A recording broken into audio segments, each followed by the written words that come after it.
I won 6 championships. Bill Russell won 11. Does that make Bill Russell better than me and make me better than him? No.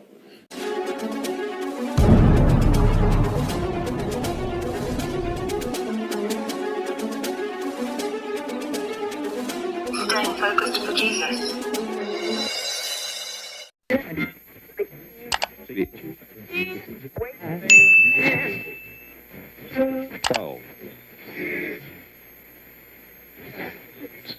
Thanks for waking up with us.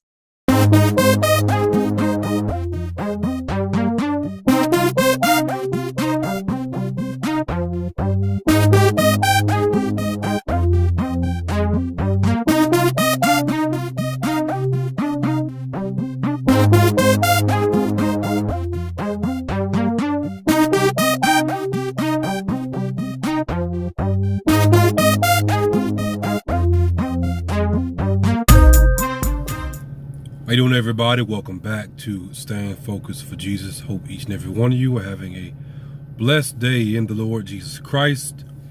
Back again, blessed again, obviously, to do another video. And as you see from the title of the video, we are going to address Michael Jordan himself saying that there's no such thing as the greatest player ever. But Michael Jordan is known as the GOAT, the greatest of all time. So you may say, well, what does this have to do with anything? It has a lot to do with a lot of things. I try to find things that will help you to understand what's going on in the world and what the Bible is trying to get you to see from a unique perspective in comparison to everybody else. I want to be unique to who God made me to be. I want to be unique to my name, Kelson Delte King. I want to be unique in every aspect, and I think I've done a pretty good job of being me in Christ. We are a collective body. But we a lot of times have a tendency to want to emulate somebody and not emulate them in a good way. If you want to emulate Staying Focused for Jesus, then you want to emulate my love. You want to emulate my love. You may say, Brother King is strong. I want to be strong like Brother King. Nothing wrong with that. You may say, Brother King is weak in this area. I don't want to be like that in regard to where he's weak at in the area, or maybe an area that I'm strong in. You say, you know what?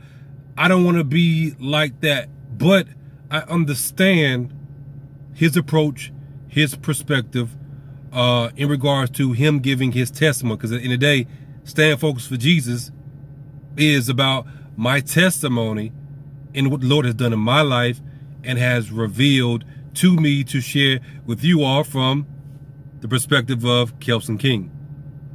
So, you know, don't emulate me and be like, I want to be exactly like you, you know, because that's not good.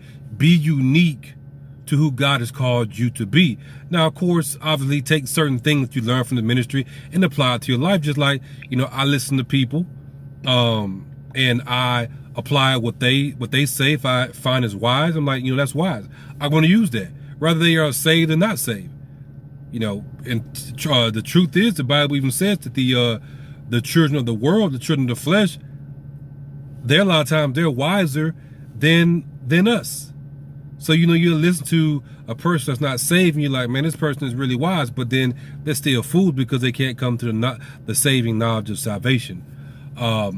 So they may say something and I'll be like, oh, that's good. I'm going to use that. And, you know, I'll put my own little personal touch on it. Everybody does it. So I just want to bring you into remembrance of that.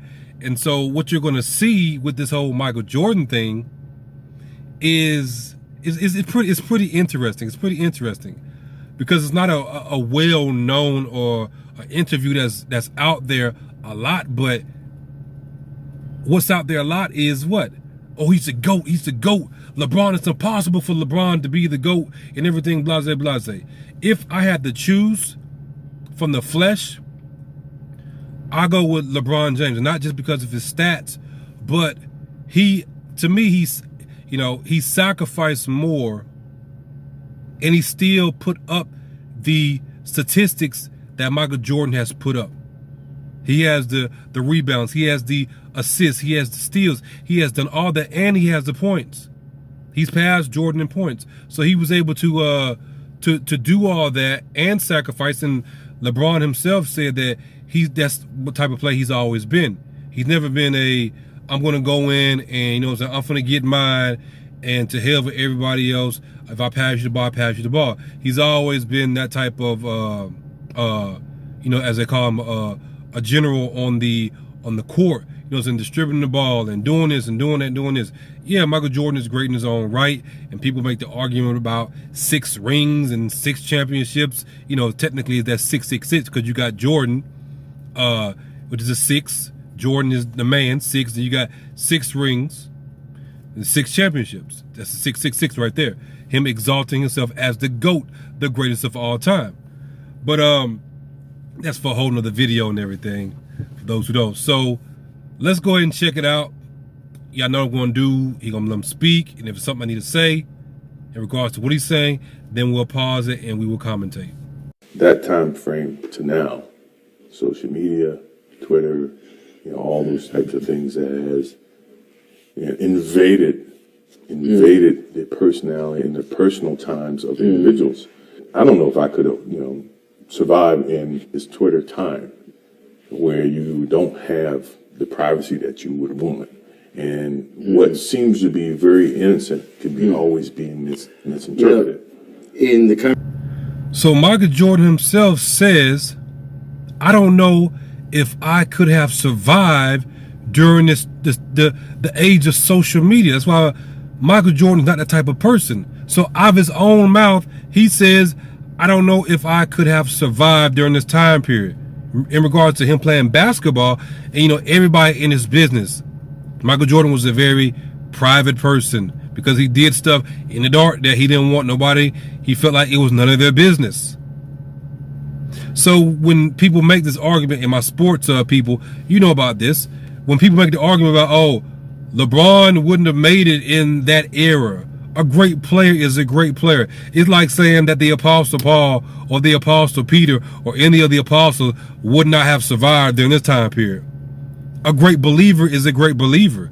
It's like saying that we would not have survived during XYZ time period. We would have survived because we are who we are in Christ. Doesn't matter what era we came in. For me, I will be considered what we call an 80s baby. It don't matter if I was born in the 60s, can't get my numbers right, the 60s, 50s, 40s, 30s, it doesn't matter. If you are who you are, then you will get through what you're supposed to get through. This is why I don't argue about people. They bring up Matthew 24. He who endures to the end shall be saved. Okay, a person can die before the time of Jacob's trouble comes about. If they did not endure into the end of, let's say, they live to 50 years old and they fall away at 49 years old and they say, you know what, I don't want anything to do with the Christian faith anymore. They was never legit in the first place. And guess what? They didn't endure until the end, let alone enduring until the time of Jacob's trouble and everything. But they didn't even endure until the end. So it doesn't matter if that end is their lifetime, the years they have to live that God has given them to live, or if that end is all hell breaks loose on earth and now you got to get your head cut off, or you got to be shot for your faith, or whatever it is. It's a stupid argument. It's a very stupid argument. It's very foolish. It's very unwise. And even when you look in the book of Revelation, and people talk about persecution and everything, before I go to the book of Revelation and I address the point that I want to make, Abraham was not killed for his faith. There are many people in the scriptures that were not killed for their faith. They lived a pretty good life. Abraham lived a pretty good life. The Bible even says that he was very rich, but he didn't put the riches above his faith. So, and then there are instances we know in the scripture that people were martyrs. Stephen was a martyr, right? So when we go to the book of Revelation and we read the book of Revelation, when it's addressing the 7 churches, every church, it doesn't say that, hey, you will be specifically, you're going to be killed for your faith. We all know it's a possibility for us to be killed for our faith. But if I'm not mistaken, it's only 2 churches. One he addresses directly, and he says, endure until the end, so until death, because you're going to die for your faith. And I think it's another one that he mentions it, but he mentions it indirectly. He says a possibility, something like that. Maybe I'll put that on the screen or whatever so you can see it, or you can go check it out for yourself.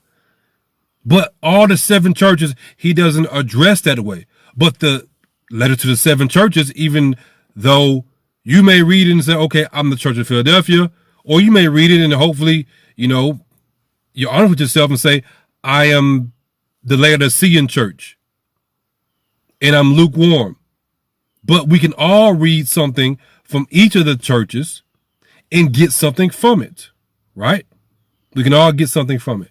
So this notion that LeBron would not have survived in that era is interesting, because Michael Jordan himself is saying that he don't think that he would have been able to survive. Not meaning that he wouldn't be able to play at a high level, but he would be like, you know what? I'm done. And even if you watch The Last Dance, when he's in the hotel room, he's laying down, he's like, this is this life, right? He's smoking a cigar. He's like, I'm tired of the media. He was tired of the media way back then, which is part of the reason why he retired.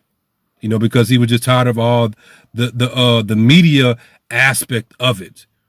He just said, I'm over it. So I find that very, very interesting. And people will sit here and it don't matter what Mike say, even though they worship Mike. Michael Jordan is telling you out of his own mouth, oh no, it don't matter what Mike is saying, because they have taken on such a cult attitude, a cult spirit, that their own gods that they're worshiping is like they can't even control them. And it's interesting because the Bible does say that the Pharisees, they cross land and sea to make one proselyte, and they make him 2 times the child of hell. So you have all these people who are of the cult of Michael Jordan, and they're worse than Michael Jordan. Pretty interesting. So let's continue forward. Conversation 5-10 years ago was always who's greater, who's going to be the greatest, him or Jack, and that conversation is pretty much over to most people. I beg to differ. First of all, you're never going to say who's the greatest of all time. To me, I think that's more for PR and more for selling stories and getting hype. Jack and Tiger never played against each other. So he's talking about what the guy you heard ask him about, Jack Nicholson, and Tiger Woods. And he's like, you're never going to have the greatest of all time. He himself says, Michael Jordan says, that's more for PR, for sales, for selling stuff. It's more for marketing. It's more for marketing to make money, because people like stuff like that. Now, does Jordan consider himself the greatest of all time? He probably does, but he more so considers himself the greatest of all time in his era. But he understands business, which is why he's in the position that he's in now, making the money that he has made. He understands all these things. Hey, I'm Justin, and today I'm going to go into a little bit of the legacy and the history around the Nike Air Jordan brand.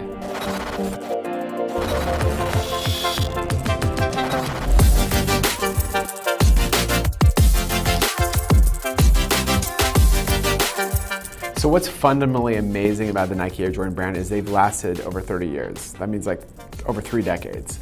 And how does a brand, a shoe brand, sustain themselves that long off of an amazing player? Is they actually have made this brand global, and not just based on just one player, Michael Jordan, but on a team for the Nike Jordan brand.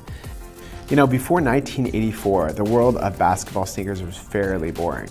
The company, originally known as Blue Ribbon Sports, founded by Phil Knight, of course, and Bill Bowman in 1964, was renamed Nike after the Greek goddess of victory. The original shoes focused on running and athletics, but soon the crossover began into sports with a more widespread appeal. The iconic Nike swoosh was first introduced in 1971. In 1972, the world saw the introduction of the icon Nike Blazer, named for the Portland Trail Blazers, and made famous by George the Iceman Gervin. The shoe was an advance in both technology and branding. In 1984, a new player entered the NBA with a future full of promise. From his first season, Michael Jordan was noticeably a talented player. Nike took a risk on the young athlete and signed a unique deal with Jordan to produce its own line of shoes. Ironically, Jordan had always worn Adidas up to that point in time, but he was eventually swayed by the Nike executives. The original Air Jordan No. 1 sneakers were produced exclusively for Jordan in 1984 and released to the public in late 1984. With their iconic red and black featured, the original shoes were actually banned by the NBA for being full colored at a time when all shoes were mandatory white. So what's amazing is that the Nike Air Jordan 1 was sold out. 50,000 pairs immediately sold out because of this strategy. So pretty much it was a big game changer for Nike. They received over $150 million instantly off this whole plan, which was a great strategy. Another tidbit is the original Air Jordan logo is completely different than the one we know today. The Jumpman logo that we all know today actually came out on the 3rd version of the shoe. And the origins really came from a Life magazine photo shoot that was done for the Olympics in 1984. So after the 3rd version, Nike decided, hey, let's do the next final version, which is the one we know today, and it was redone in 1985. So every few years, Nike updates the design of their shoes, and in 1988, they came out with the Air Jordan 3, which Michael Jordan famously wore at the slam dunk contest. The Nike Air brand now covers over 32 versions of the shoe, and many of them are re-released. What's amazing, these shoes sell out almost instantly when they go online. One of the most famous pairs of Jordans are the Air Jordans 12 Flu Game, worn by Jordan in the 1997 final game that he was feeling ill but managed to pull off the win. No shoe in history has ever been able to beat out the legacy of the Nike Air Jordan brand. These shoes actually go beyond the Jordan brand, and now they're really a Team Jordan of lots of athletes, including 21 NBA players, as well as basketball, football, NASCAR, and even soccer. They never played in the same tournament. They never played with the same equipment. They never played with the same, length of golf course. I never played against Will Chamberlain. I never played against, Jerry West. To now say that, one's greater than the other is being a little bit, unfair. He said, we never played against each other. Well, he says they never played against each other, so it's unfair to say who was really the greatest, which that's we will say that's a righteous judgment. That's a righteous judgment. Then he speaks about that he hasn't played against Wilt Chamberlain and these greats to say that he's greater than them or to say that they are greater than he is. He never played against them and everything. So when he played against all these people, when he was saying that he's the greatest or they were touting him as the greatest, he talking about the greatest of his era. And then you have the argument, it could never be Kobe because Kobe's game mirrored Michael Jordan's game too much. So it was LeBron. So you have the comparison with overall, I know you can argue forever, but overall the argument is MJ versus LJ because it makes a better storyline because LeBron's game is different in comparison to Michael Jordan's game. It's not a good storyline really if it's MJ versus Kobe Bryant. It's a good storyline, but it ain't a good storyline. You can't make a lot of money off of that. You can make more money with LeBron James going up against Michael Jordan than you can Michael Jordan going up against Kobe Bryant and everything. I think when you can see the similarities and you understand, this is one way you can judge the two. How much impact did each change or evolve the game? Well, obviously, Jack won more during the time he played. Tiger evolved it to where it crossed a lot of different boundaries, where it's not just a white guy's sport. You know, the black guys, Afro-Americans, all the minorities play the game. And you play it at a level to where it generated so much interest financially that it grew the game from a financial standpoint. Now, does that constitute him being the greatest, or does that mean he's any less than Jack? I think it's unfair. Yeah, Jack probably has 18 majors than Tiger's got 14. And I think those is when, that's how people are judging certain things. So he says, yeah, Jack has 18 and,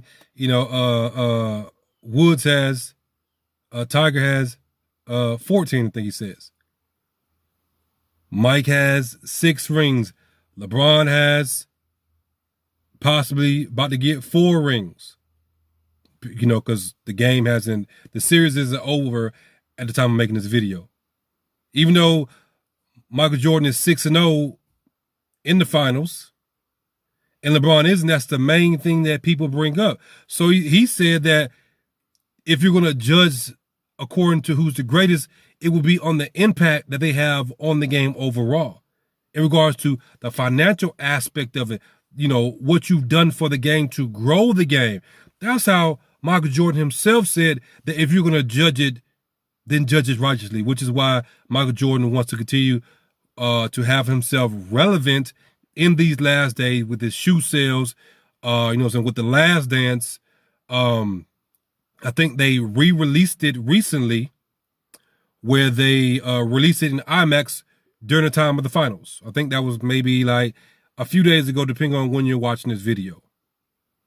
And people were talking about it. Why? Because it's good marketing. Let's release it when all this talk is being talked about LeBron James. LeBron. Why? Because LeBron makes good conversation in the sports world. And good conversation makes good money. Because they're going to make money off of it either way. Because you're going to have both sides say, I don't feel this way. I don't feel that way. This, and that. It's good marketing, as, in I think it's Hollywood or whatever it is. They say ain't no such thing as bad publicity.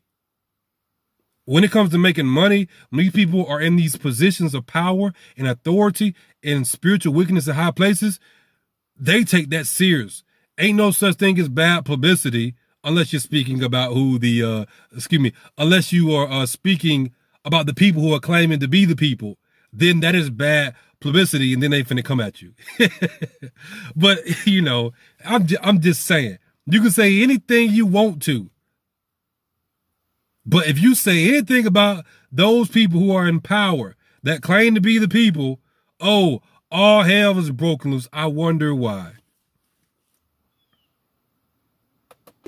I won 6 championships. Bill Russell won 11. Does that make Bill Russell better than me and make me better than him? No, because we play at different eras.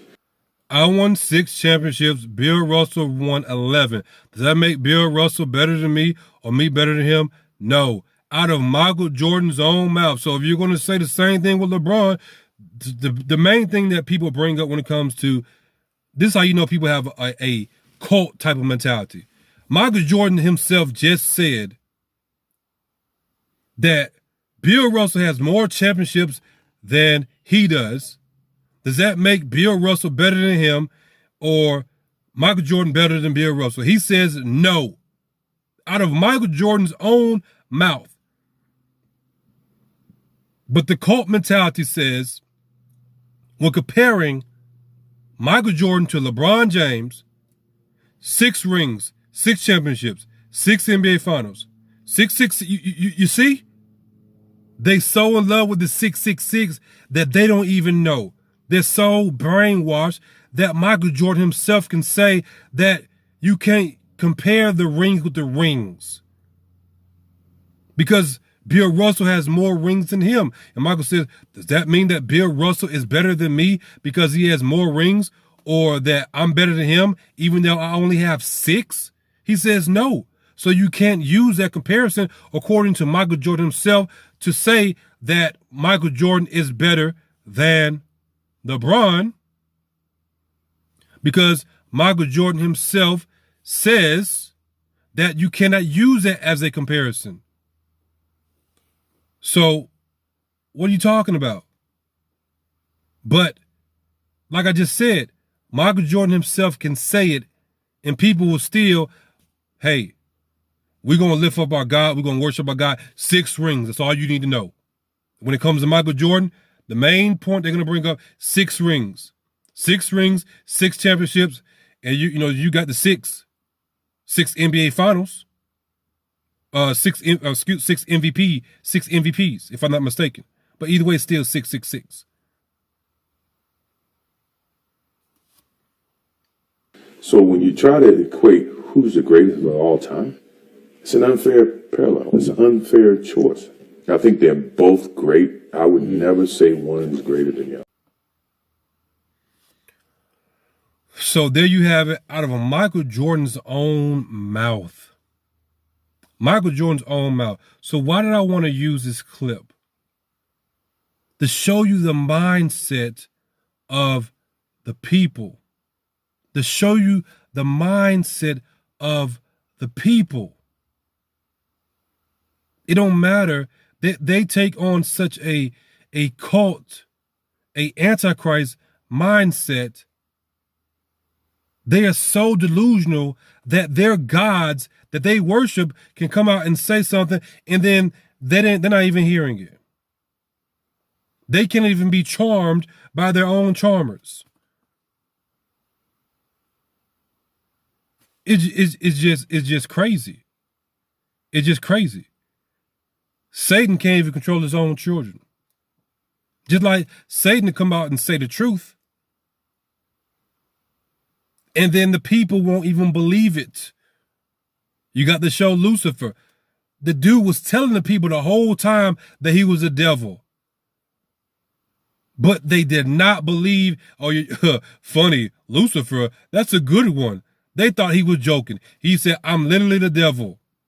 I'm literally the devil. And the people still did not believe him until it was too late.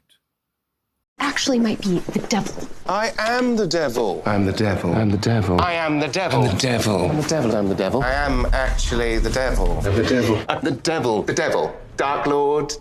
For goodness sake, Beelzebub. What the hell is up with you?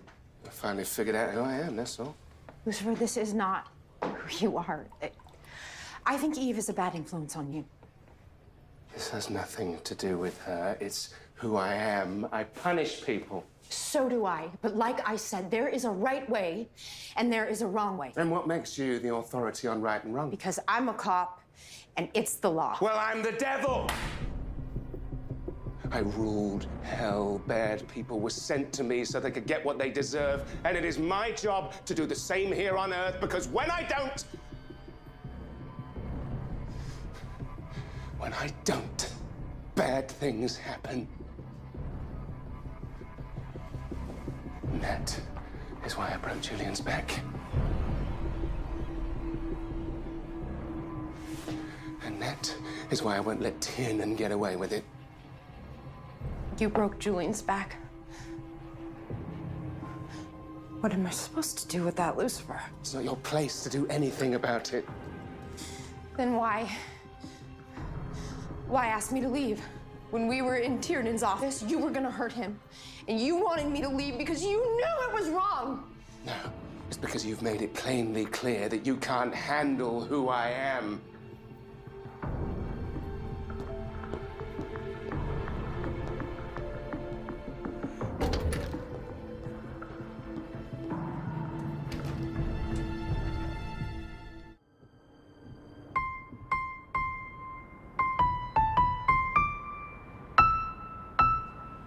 Well done, Detective.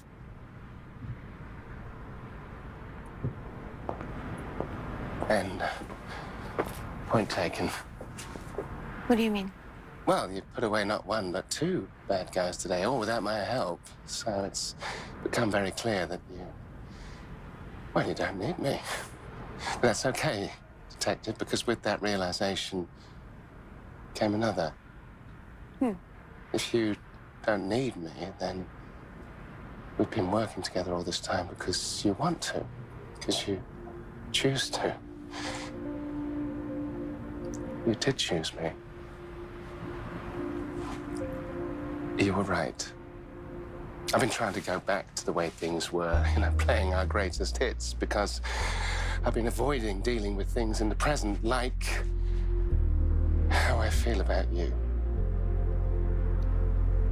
I was afraid. Afraid that you'd want me because you've only seen certain sides of me. That if you saw all of me, knew all of me, you would run away. Christopher. Detective, it's true. No. The other side of me it's bad. It's monstrous. Even. But you wanted the truth, and you deserve the truth. Right now, I can't show it to you, so I'm just gonna have to tell you. Detective.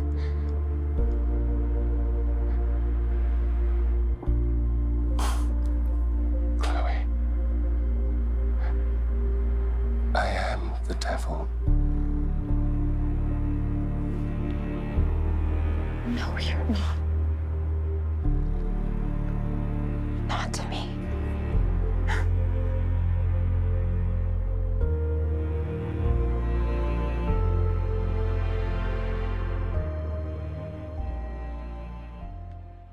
You big dummy. You big cold-blooded dummy. You dummy!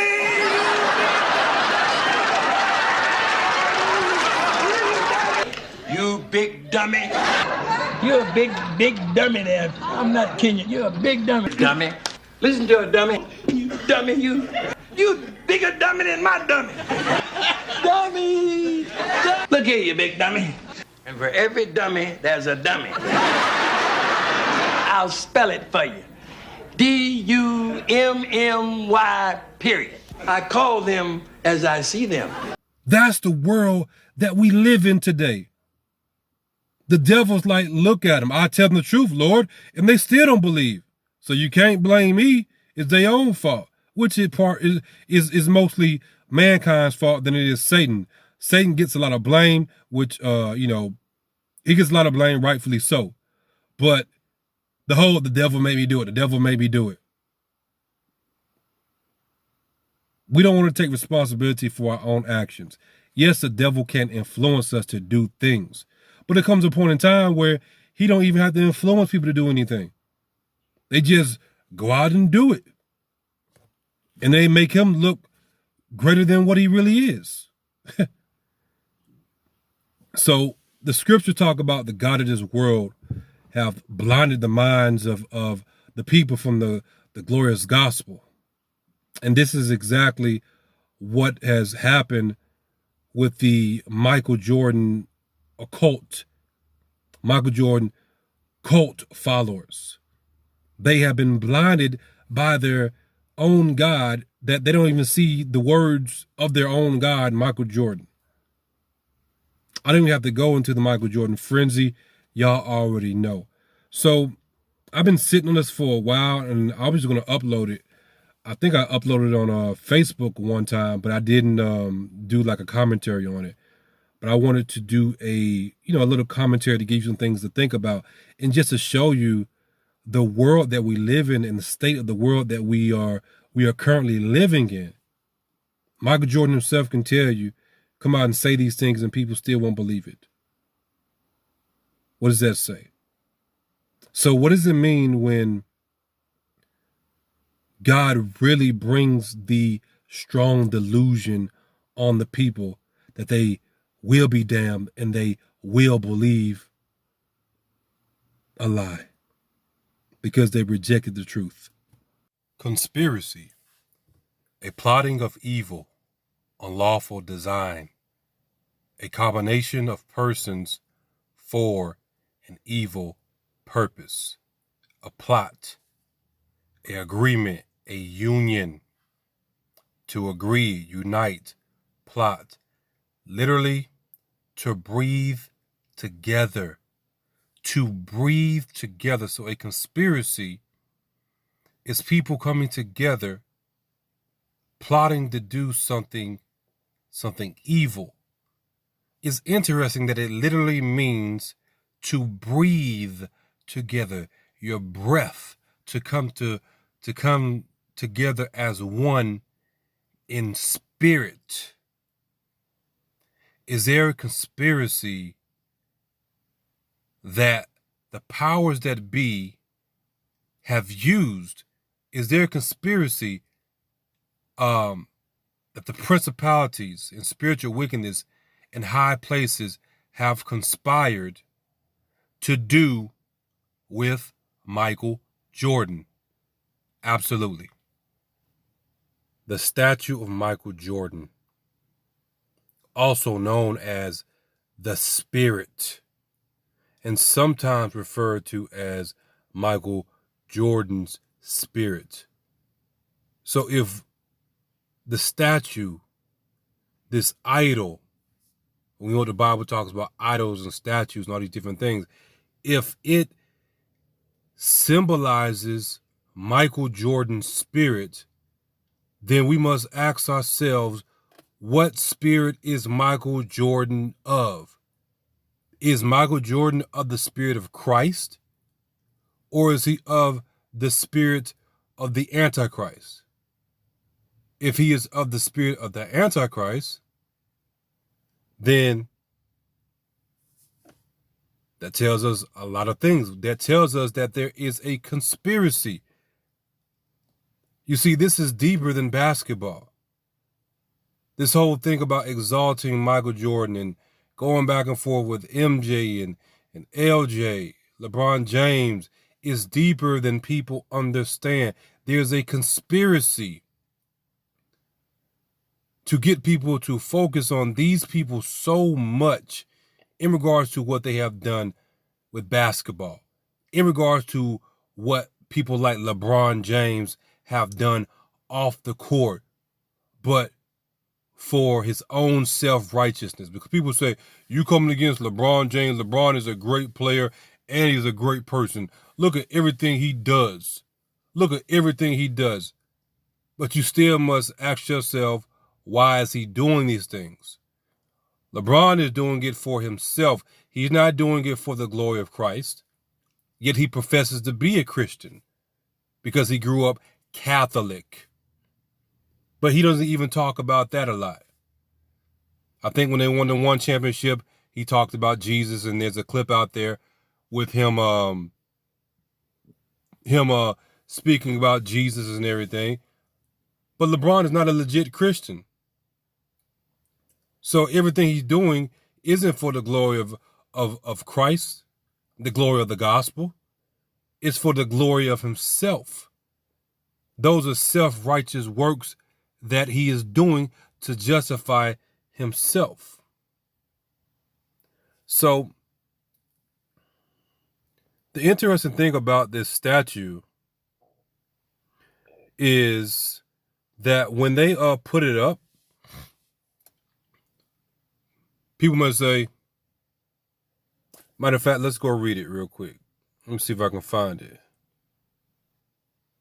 So if we go right here, it says, while the sculpture was a work in progress, the location of the sculptor's rented studio was kept secret from the rest of the world, while the husband and wife sculptor team and 3 assistants spent 4 months working for 16 hours every day of the week.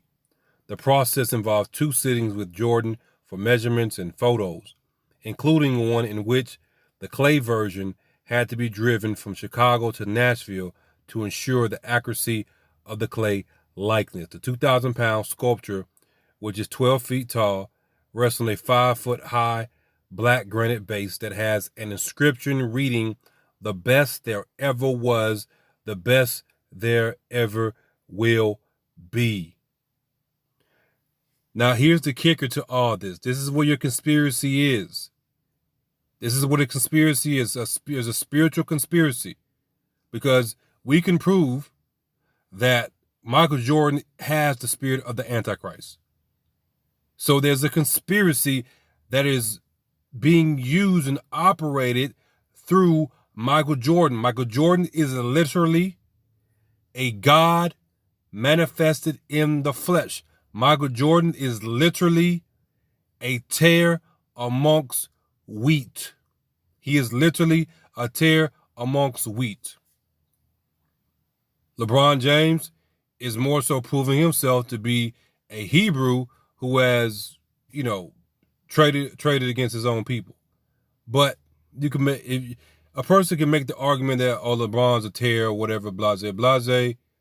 But I also remember that Satan, when he was Lucifer, he was a priest of Israel. So that shows you that a person can be a physical Israelite and still be a tear. Satan, when he was Lucifer, he was a physical Israelite. He was a priest of Israel. Judas Iscariot, he was a literal devil. He was a literal tear. But he was of the seed of Israel. So these things are going on. There's some of what the Bible tells us to judge and compare spiritual things with spiritual things. So here's the conspiracy on top of everything we've already been talking about. It says again, the best there ever was, the best there ever will be. Now you may think that, yeah, he won 6 titles, 6 championships, right? So that rightfully belongs to him for them to say that because, the 666, right? But when this statue was made, when they anointed Jordan, the best there ever was, the best there ever will be, the GOAT, he only had 3 rings. He only had his first three-peat. So again, when they gave him this title, the best there ever was, the best there ever will be, when they gave him the title of the GOAT, it wasn't when he had 6 championships, when he went 6-0. 6-0. It was when he had 3. They labeled him the greatest of all time, the GOAT. Now think on that. So you don't think there was a conspiracy? Why would they tout this man the GOAT when he only had 3 rings? He only had 1 three-peat. And not when he did everything else that he did. So there was definitely, and there still is, a spiritual conspiracy where these powers, the powers that be, they're using these people to control the masses. They're using people like LeBron James and these basketball stars and just athletes in general to control the masses, to worship them. But they're not really worshiping. You're not really worshiping LeBron James. You're worshiping the spirit. You're not really worshiping Michael Jordan. That's a name. The spirit that is in Michael Jordan, the spirit of the Antichrist. He's known as Michael Jordan right now. I wonder what his real name is. His name is Michael Jordan in English, but I wonder what his real name is. Could it be Beelzebub? So with that being said, God bless each and every one of you in Jesus Christ's name. As always, stay focused for Jesus. And as you know, the truth is not debated, it is declared.